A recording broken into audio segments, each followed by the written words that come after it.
Hello and welcome back to my channel. Doing something a little bit different today, but before we get into the video, I have two things that I need to address. The first one is how noisy it is right now. It's 9:45 and I don't even live on a main road. Secondly is the elephant in the room, and that is this big old fat cable and microphone that I'm using. I do apologize, but it's all I've got to work with today. I'm really excited to bring to you today setting up my small business finances. I'll be sorting out my bookkeeping and registering my business. And this is something I should have done months and months and months ago. So if you're freelancing, you're starting a small business, or you're literally just here to support me, thank you.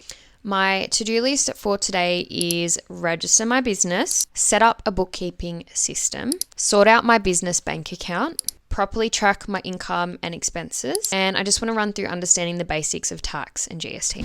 So I've been freelancing and doing online content creation for a little while now, but it's really time to take it a bit more seriously and transform my business from just a hobby into an actual business. I also have a new project coming up and I want all of my bookkeeping to be sorted out before I start this project. So just for a little bit of context, my business is Darby Creative Studio. Darby Creative Studio is a digital marketing and content creation business for myself and for other companies. Darby Creative Studio is like the overarching umbrella to all of my little side hustles and work that I do, including Stamp by D, which you may be familiar with if you're not new here. Let's just get started.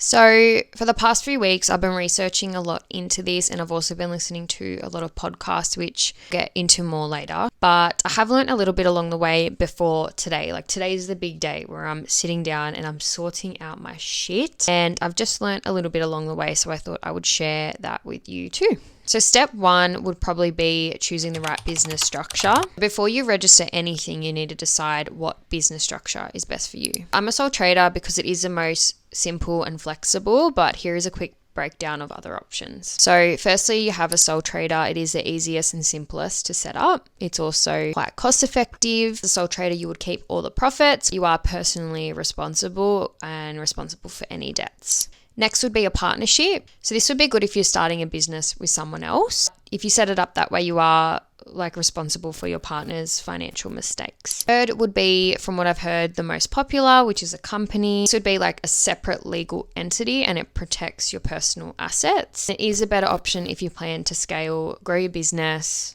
hire employees, but it is more an expensive way to set it up, and there is a lot more admin involved. It's probably good to get started as a company from the get-go if you see your business scaling.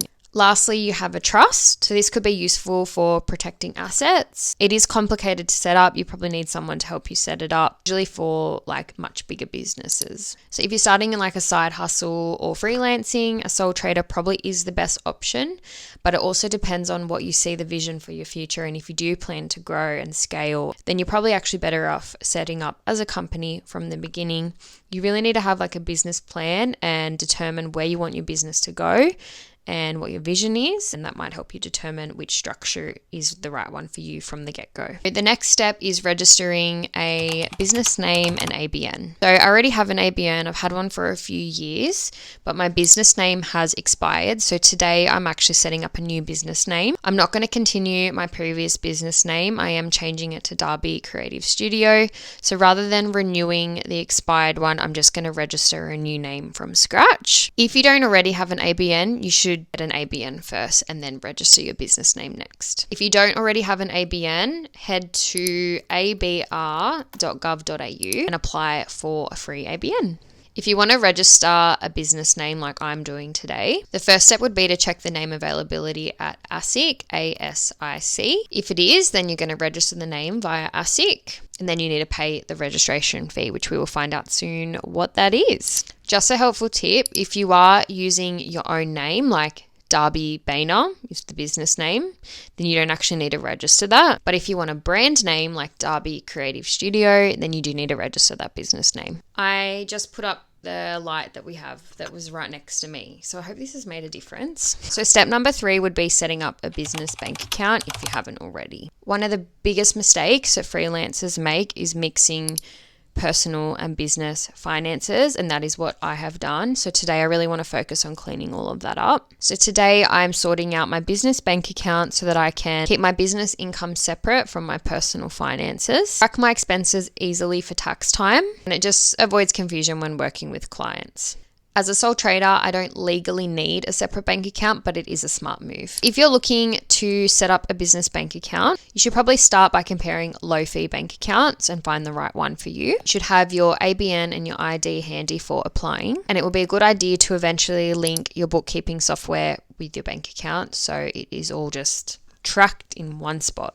Okay, so step 4 is a little bit more exciting, and that is choosing a bookkeeping system. I have been freelancing without a proper bookkeeping system, and it's so important that I leave here today with bookkeeping set up. I've done a bit of research. There were about 4 or 5 main software apps that were continually coming up. Rounded, Xero, which I think is the most popular, QuickBooks, and MYOB. Now, I have personally been influenced by Brittany Saunders' podcast because I keep hearing the ads from MYOB, and it seems like it's really good and simple to use for small businesses. And on her podcast, she said there's currently a deal where it's $12 for 12 months. I think it's a good way to start. You don't necessarily need a bookkeeping app, but if you are bad at tracking things like I am, because I do have like a permanent job, I'm a toddler mom, I have so much going on, and it is hard to just sit down and get on top of everything. That's why I'm choosing to go with an app today, and I just want to give that a go and see if that is actually going to work for me. But the other thing that I am doing, which I purchased about a week or 2 ago, is a bookkeeping spreadsheet. I just found a really simple one on Etsy that I liked, and I just went ahead and purchased that. I already started kind of setting that up, but I haven't added anything to it yet. So I have to do that today as well. Step number 5 that I want to go through today, and I'm not the right person to explain this to you, but I've just summarized it in 3 simple points, and that is understanding tax as a sole trader.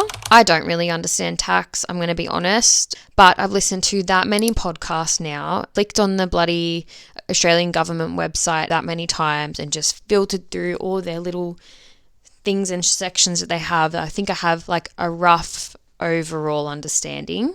Correct me if I'm wrong. So as a sole trader, I don't have tax automatically deducted, so I need to keep track of what I owe.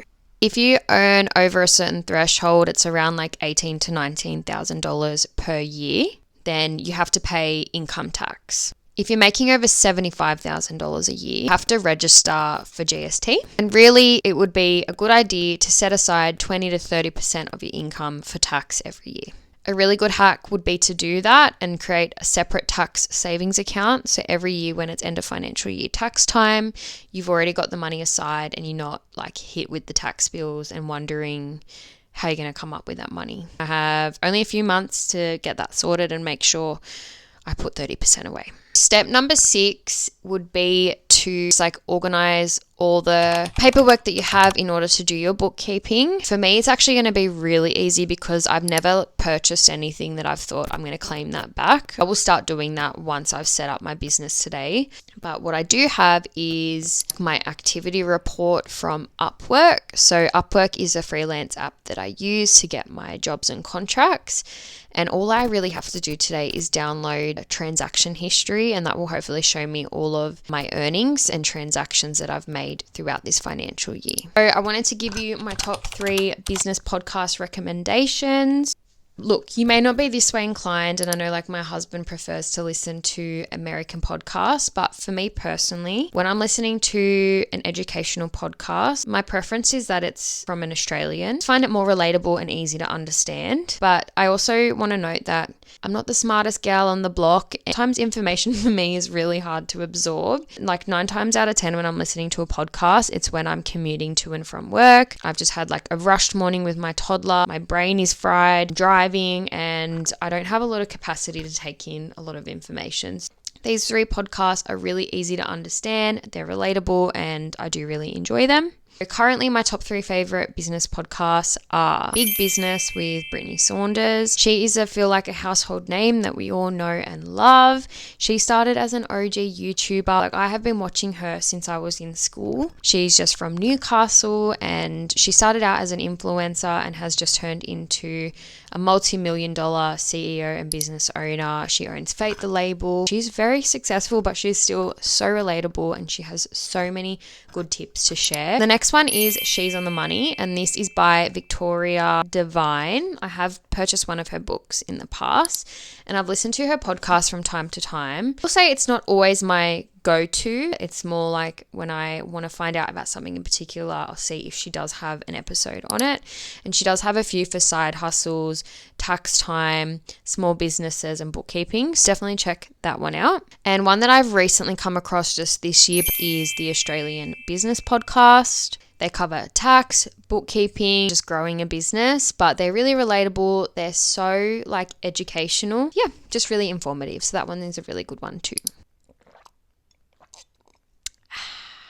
All right, fam, I think it is time to wrap up this video. I just want to make a quick disclaimer. I am by no means at all a financial or legal professional, and you should take everything I say with a grain of salt. This video is more about taking you along my journey with me, figuring it all out as I go. I don't know what I'm doing, and that's the whole point of this series. And I just hope that this might help someone else on their journey too. There is so much more to unpack and explore in this space. There's so much more that I have to do, and I feel like I've made a really good dent, a good start in the right direction. Let me know what else you would like to see on this Small Business Diaries series. I think really like the biggest goal with this all is to just look back on this one day and see how far I hopefully have gone with this. My biggest inspiration in business is my husband. If he's gonna sit through this whole video and watch it, he's probably like shook his head a million times at me, and he's probably wondering why I haven't gone to him with any of this. But honestly, I just want to figure it out for myself. Yeah, if you stuck around this long, thank you so much, and I'll see you guys in my next video.